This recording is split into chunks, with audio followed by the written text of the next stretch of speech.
بہرحال جہاں تک حضرت معاویہ بن ابی سفیان رضی اللہ تعالیٰ عنہ کی یہ فضیلت ہے جس کو ہم میں سے کوئی بھی نہیں پہنچ سکتا کہ وہ صحابی ہے، اس میں کوئی شک نہیں ہے، یہ فضیلت ہے اور یہی ایک فضیلت ہے جو ثابت ہے کہ آپ صحابی ہیں، دیٹس آل. اور یہ میں اپنی طرف سے بات نہیں کر رہا ہوں کہ ان کی صرف یہی فضیلت ثابت ہے. اب میں آپ کو بتانے لگا ہوں پوری دنیا کے اندر صحیح بخاری کی جو نمبر 1 شرح لکھی گئی ہے وہ فتح الباری ہے، امام ابن حجر اسقلانی رحمہ اللہ، المتوفا 852 ہجری، جسے اہل سنت کہلوانے والے سارے گروہ، بریلوی، دیوبندی، اہل حدیث، اسی طریقے سے حنفی، شافعی، مالکی، حنبلی، سب کے سب کہتے ہیں جی فتح الباری جو ہے، اور امام ابن حجر اسقلانی وہ اتھینٹک شرح ہے صحیح بخاری کی. اس اتھینٹک کی جو میں ورڈ بائی ورڈ پڑھنے لگا ہوں تاکہ آپ کو معاملہ پتہ چل جائے کہ ابن حجر اسقلانی نے اس حوالے سے ٹروتھ کیا ریویل کیا ہے. مناقب صحابہ والا جو چیپٹر ہے صحیح بخاری میں، اس میں جب حضرت معاویہ رضی اللہ تعالیٰ عنہ کا ذکر آتا ہے تو 3 حدیثیں انہوں نے جمع کی ہیں صرف امام بخاری نے ان کے فضائل میں، اور اس کی ہیڈنگ فضائل معاویہ نہیں رکھی بلکہ رکھا ذکر معاویہ، ذکر معاویہ، معاویہ کا تذکرہ. اب یہ باب کا نام ذکر معاویہ جو رکھا گیا، اس پہ کامنٹس کر رہے ہیں امام ابن حجر اسقلانی. یہ میرے کامنٹس نہیں، کسی شیعہ کے نہیں، کسی ناصبی کے نہیں، کسی رافضی کے نہیں، یہ ایک سنیوں کے امام کے کامنٹس ہیں. امام ابن حجر اسقلانی المتوفا 852 ہجری، ان کے کامنٹس میں ورڈ بائی ورڈ. یہ جو بعد میں قسطنطینیہ والی بشارت اٹھا لیتے ہیں، کبھی سمندری جہاد والی بشارت اٹھا لیتے ہیں بخاری میں سے اور فٹ کرنا شروع کر دیتے ہیں کبھی کس پہ کبھی کس پہ. تو اگر امام بخاری نے سمندری جہاد والی حدیث سے یہی مطلب لیا ہوتا تو ذکر معاویہ چیپٹر میں ڈال کے تو فضیلت لکھتے ہیں نا کہ جنت کی بشارت فٹ ہو گئی ہے. ہم نہیں کہتے کسی کو دوست کی ہے جنتی کہیں، لیکن جو بات بنتی ہے امام بخاری سے فرشتیاں نہیں سی پتا، تو 1400 سال بعد پتا لگی کہ بخاری میں یہ حدیث ہے سمندری. میں آپ کو جنت کی بشارت ابھی دلوا دیتا ہوں. صحیح مسلم میں حدیث ہے انٹرنیشنل نمبر کے مطابق 553 نمبر کہ جس شخص نے پورے خشوع و خضوع کے ساتھ وضو کیا اور اس کے بعد 2 رکعتیں پڑھ لیں تحیۃ الوضو کی توجہ کے ساتھ، اس پہ جنت واجب ہو جائے گی. لو ہاں، کوئی قسطنطنیہ کوئی سمندری جہاد کی ضرورت نہیں تانوں، اس بعد جو مرضی کرتے رہو.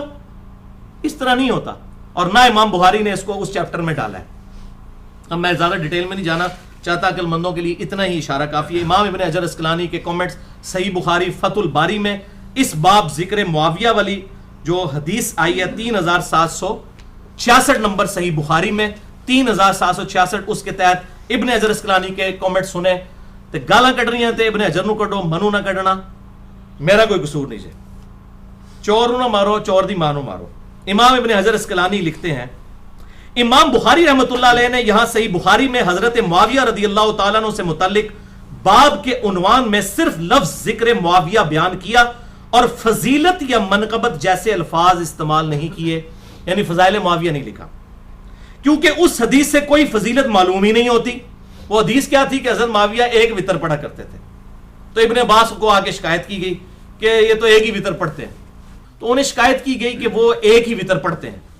شکایت تو انہوں نے کہا وہ صحابی ہیں، ان کو چھوڑ دو، فقیہ ہیں وہ، اگر یہ کام کر رہے ہیں تو ان کے اوپر کوئی یہ ہے جناب. اس میں سے انہوں نے لکھا ہے کہ فقیہ اور صحابی ہم مانتے ہیں الحمدللہ، عقلمند صحابی تھے، بہت عقلمند تھے، ہم مانتے ہیں، اس میں کوئی شک نہیں ہے.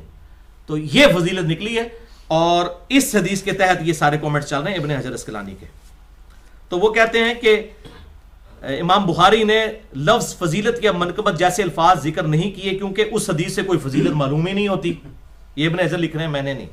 البتہ ابن عباس کا حضرت معاویہ کے لیے فقیہ اور صحابیت کا بیان کرنا بطور فضیلت کافی ہے. تاہم امام ابن ابی عاصم رحمہ اللہ نے حضرت معاویہ کے مناقب میں ایک رسالہ لکھا ہے. اسی طرح کا کام ابو عمر غلام نے بھی کیا اور ابو بکر نقاش نے بھی کیا، اور امام ابن جوزی المتوفا 597 ہجری جنہوں نے جزید کے خلاف کتاب بھی لکھی ہے، محدث ابن جوزی، انہوں نے من گھڑت احادیث کی نشاندہی کرنے والی ان کی مشہور کتاب الموضوعات میں بھی کچھ روایتیں ذکر کی ہیں.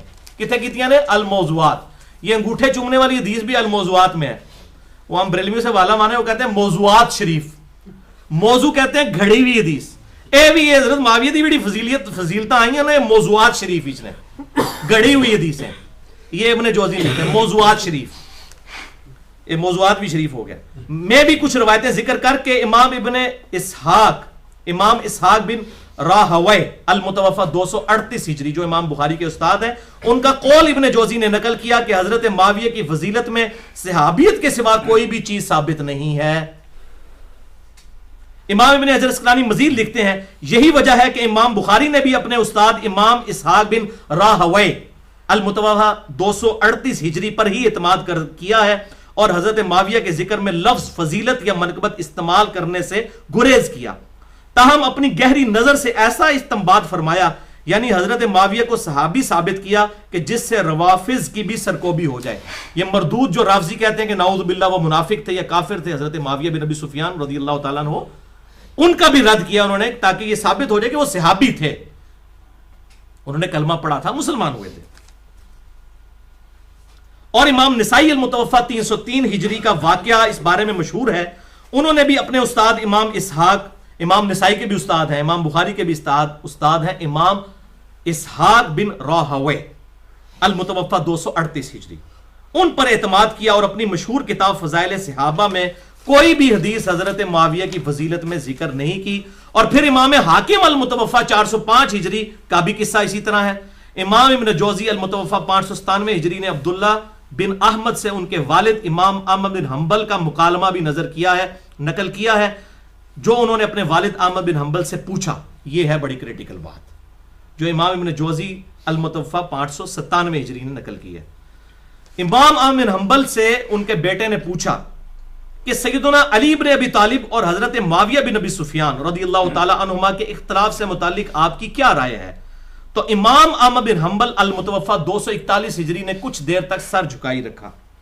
یہ میں ان کے جواب دیا پتر رہا ہوں، ادھر گستاخی نہ ہو جائے تو سوچتے رہے تھوڑی دیر تک، یا کوئی ایسا جملہ بولوں کہ وہ سب کچھ کمپریہنسو ہو۔ تھوڑی دیر بعد انہوں نے سر اٹھا کر کہا میرے بیٹے خوب سمجھ لے، سیدنا علی بن ابی طالب کے دشمن بہت زیادہ تھے، جنہوں نے ان کے عیب تلاش کرنے کی بڑی کوشش کی مگر ناکام رہے۔ چنانچہ ان دشمنوں نے ایک متبادل چال کے طور پر ایک دوسرے شخص یعنی معاویہ بن ابی سفیان کو اپنے مقصد کی برآوری کے لیے موزوں پایا، جو کہ ان سے جنگیں کر چکا تھا۔ چنانچہ ان دشمنوں نے حضرت علی رضی اللہ تعالیٰ عنہ کے مقابلے پر حضرت معاویہ کو بڑھا چڑھا کر پیش کیا۔ امام احمد بن حنبل کے اس جواب میں اشارہ ہے، یہ ابن حجر اسقلانی لکھتے ہیں کہ یہ احمد بن حنبل نے جو کہا نا کہ انہوں نے بڑھا چڑھا کے پیش کیا، تو ابن حجر اس پہ کومنٹس کر رہے ہیں، وہ کہتے ہیں کہ اس میں احمد بن حنبل نے یہ جواب دیا، اس میں اشارہ ہے کہ کچھ لوگوں نے حضرت معاویہ کے لیے بے بنیاد فضائل گھاڑ لیے ہیں جن کی کوئی اصلیت نہیں ہے۔ یہ حقیقت ہے کہ حضرت معاویہ رضی اللہ تعالیٰ عنہ کے لیے روایات فضیلت تو بہت زیادہ آئی ہیں، مگر ان احادیث میں سے کوئی ایک حدیث بھی اسنادی اعتبار سے اصول محدثین پر صحیح نہیں ہے، کیٹیگوریکل ڈینائی۔ اسی لیے امام اسحاق بن راہوی، امام نسائی رحمہ اللہ نے اس موقف کو بڑے یقین کے ساتھ اختیار کیا ہے کہ حضرت معاویہ رضی اللہ تعالیٰ عنہ کی فضیلت میں صحابیت کے علاوہ کوئی اور چیز ثابت نہیں ہے۔ یہ ہے بھائیو وہ ساری چیز۔ البتہ میں چونکہ منصف مزاج آدمی ہوں، میں آخر میں ان کی صحابیت ثابت کرنے کے لیے اپنی گفتگو کو کنکلوڈ کرتا ہوں۔ صحیح مسلم کی وہ جو تیسری حدیث میں نے بیان کرنی تھی، انٹرنیشنل نمبر کے مطابق 6857 ہے، مشکات میں بھی موجود ہے 2278، جو مسند احمد میں بھی ہے، اور اکثر یہ طاہر القادری صاحب اسے وہ میلاد کی محفل کے ثبوت میں یہ حدیث پیش کر رہے ہوتے ہیں، صحیح مسلم اور مسند احمد کی۔ ابو سعید خدری رضی اللہ تعالیٰ عنہ کہتے ہیں کہ ایک دن حضرت معاویہ بن ابی سفیان رضی اللہ تعالیٰ عنہ مسجد میں تشریف لائے تو کچھ صحابہ کرام، کچھ تابعین بیٹھے ہوئے آپس میں گفتگو کر رہے تھے، تو حضرت معاویہ ان کے قریب آئے اور کہا کہ یہاں تم کس لیے بیٹھے ہو؟ تو انہوں نے کہا ہم اللہ کا ذکر کرنے بیٹھے ہیں، اللہ رسول کی باتیں کر رہے ہیں۔ تو حضرت معاویہ نے کہا کہ اللہ کی قسم اٹھا کر کہو کہ تم اسی کام کے لیے بیٹھے ہو۔ انہوں نے کہا کہ اللہ کی قسم ہم صرف اللہ تبارک و تعالیٰ کے ذکر کے لیے یہاں پر بیٹھے ہیں۔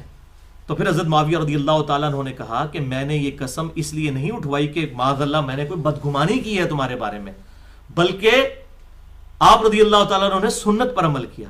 آپ کہتے ہیں ایک دفعہ ہم بھی اسی طریقے سے مسجد میں بیٹھے ہوئے تھے اور آپ صلی اللہ علیہ وسلم تشریف لائے ہمارے پاس، اور آپ نے ہم سے پوچھا کہ تم کس لیے بیٹھے ہو؟ تو ہم نے کہا کہ ہم اس چیز پر شکر ادا کرنے کے لیے بیٹھے ہیں کہ اللہ تعالیٰ نے ہمیں اسلام کی دولت عطا فرمائی، مرنے سے پہلے حق دکھا دیا، الحمدللہ، اس پہ اللہ کا شکر ادا کر رہے ہیں۔ تو حضور صلی اللہ علیہ وسلم نے فرمایا اللہ کی قسم اٹھاؤ کہ اسی لیے بیٹھے ہو۔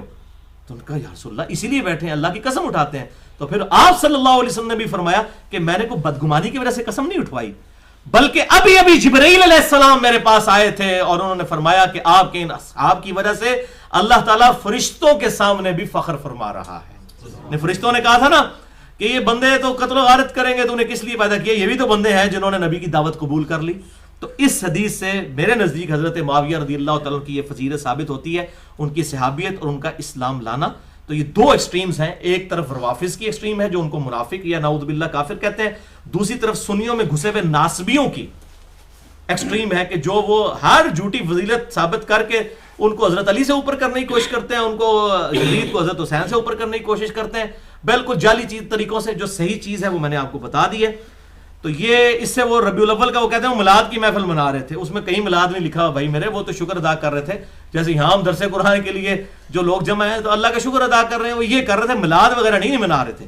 تو وہ ہر بندہ اپنی مطلب کے رزلٹ نکالتا ہے, جو حدیث خود کسی نے پڑھنی نہیں ہے. صحیح مسلم 6857 نمبر, مشکات میں بھی 2278 نمبر موجود ہے.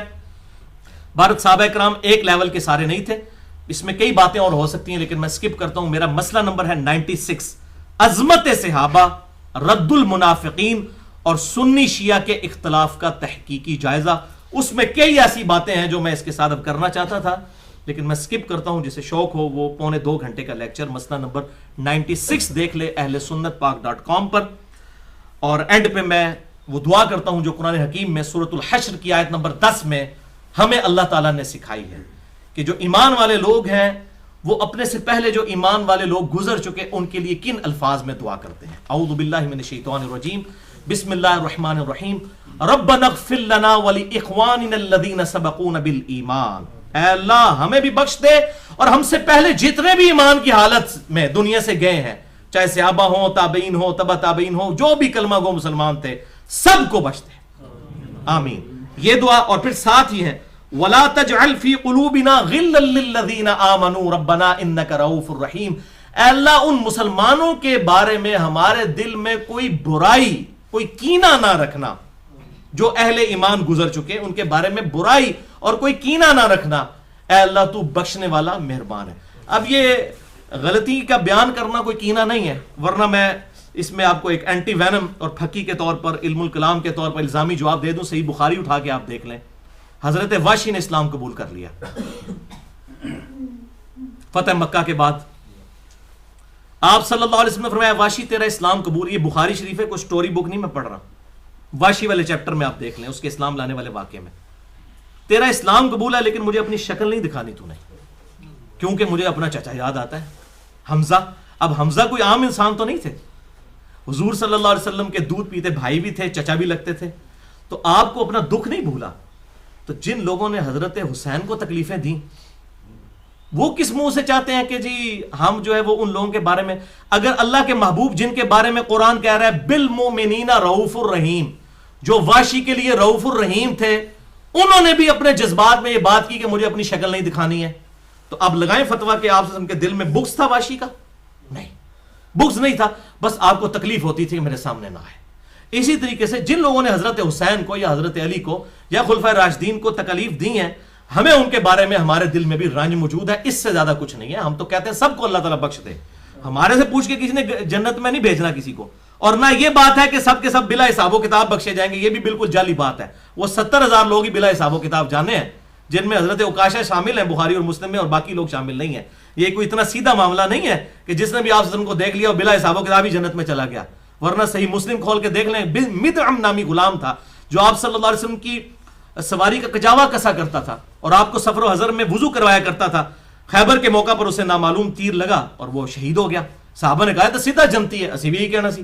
آپ فرمایا تم جنت کی بشارت دے رہے ہو, جبکہ اس نے خیبر کے مال غنیمت میں سے ایک چادر چوری کی تھی اور میں دیکھ رہا ہوں کہ آگ کی پناہ کے اس پہ ڈال دی گئی ہے. ایک چادر کو اللہ نے اتنا سیریس لے لیا, اور حضور صلی اللہ علیہ وسلم کی خدمت کرنے والا وہ صحابی تھا. جب اللہ تعالیٰ پکڑنے پہ آئے تو وہ کسی کو چھوٹی سی بات پہ بھی پکڑ سکتا ہے. ہم کسی کو جنت کی گارنٹیاں نہیں مار سکتے. ہم یہ کہتے ہیں کہ ہر کلمہ گو انشاءاللہ ایک نہ ایک دن جنت میں جائے گا, بس اس سے زیادہ ہم نہیں کہتے.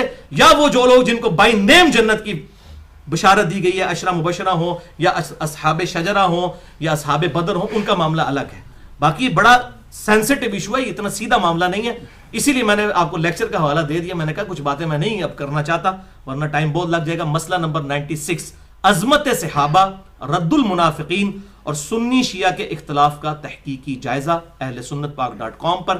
اللہ تعالیٰ سے دعا ہے جو حق بات میں نے کہی اللہ تعالیٰ ہمارے دلوں میں راسخ فرمائے. اگر جذبات میں میرے منہ سے کوئی غلط بات نکل گئی تو اللہ تعالیٰ ہمارے دلوں سے معاف کر دے. ہمیں کتاب و سنت کی تعلیمات پر عمل کرتے ہوئے, اجماع کو حجت مانتے ہوئے دوسرے بھائیوں تک پہنچانے کی توفیق عطا فرمائے. سبحانک اللہم و بحمدک, اشہد ان لا الہ الا انت, استغفرک و اتوب الیک, وما علینا الا البلاغ المبین.